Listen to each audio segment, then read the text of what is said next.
But you know, horror has really evolved over time. Yeah. The first horror film that we know of was actually a silent picture in 1896. It has a French name. I'm not even going to try to say it, but it was translated into House of the Devil and the Haunted Castle. It was about a bat, and the bat becomes a demon. Having watched it, was it really scary? I mean, No. I watched it twice because I was like, I missed it. And you get afraid of everything. I know. This is the one horror film I'm not afraid of. The 1920s and 30s were really a golden age of horror. That's where we had Frankenstein, we had The Mummy, we had the first color adaptation of Dr. Jekyll and Mr. Hyde. Free at last! In the 1940s and 50s, Alfred Hitchcock ruled it all. Oh, the godfather of horror, in my opinion. You had The Rear Window, The Birds, which made me afraid to even go outside. But of course, there's also the ultimate, Psycho.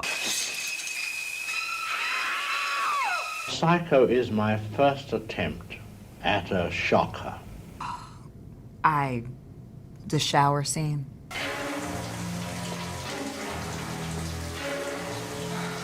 Thanks to Hitchcock, the plot lines of future horror films really deepened and the themes got a whole lot darker. As if they could get any darker than they already were. Mr. Hitchcock, thank you very much.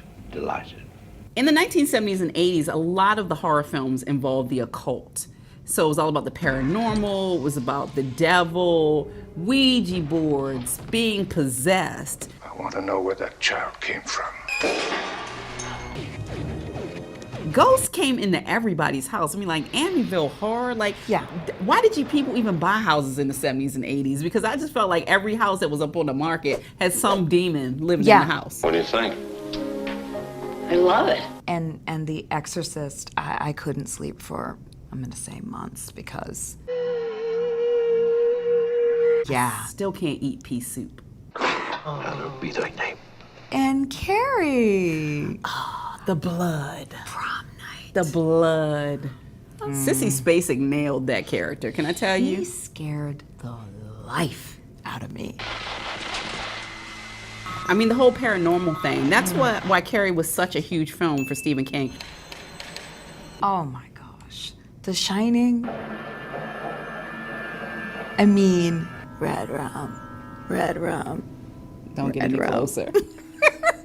I'm scared. Jack Nicholson, that now iconic image of him with the honey, I'm home coming through the door. Yes. Here's Johnny! And the smile that you just didn't want to see. But also, you gotta shout out Shelley Duvall. She's pretty creepy. Oh, she carried that whole entire film. My favorite thing was the twins, the two little girls that were like, come play with us forever and ever and ever. Or whatever they said. I just remember, like, from that film, Yes. every time I would see twins after that, I'd be like, are they real or are they ghost twins? Can't be too careful. 1999, the Blair Witch Project came out, and a lot of people thought it was real because that's how it was presented. Absolutely. That film really played with your mind. It wasn't so much about violence and gore. It was more like the psychological thing. I think those are the ones that are most scary to me. Because they feel a little too real. Right, and it was set in Maryland. I'm from Baltimore, so I was like, hello. I was like, where are these woods? So I know to never, ever go there. What messes with me even more is movies like Scream. Hello, Sydney. Because I'm laughing. It's a parody, but Right. at the same time, people getting killed. Why do you want to know my name? I want to know who I'm looking at. I have a love-hate relationship with Scream because I really am always freaked out in each scene, but I'm in the middle of the freak out. I'm like, oh wait, am I supposed to laugh? Because like other people are laughing, but yet my freak out lasted a little longer than others. There's a formula to it. A very simple formula. We shifted from the vampires and the monsters to now the boogeyman is racism, thanks to Jordan Peele. Sink into the floor. Wait. Sink.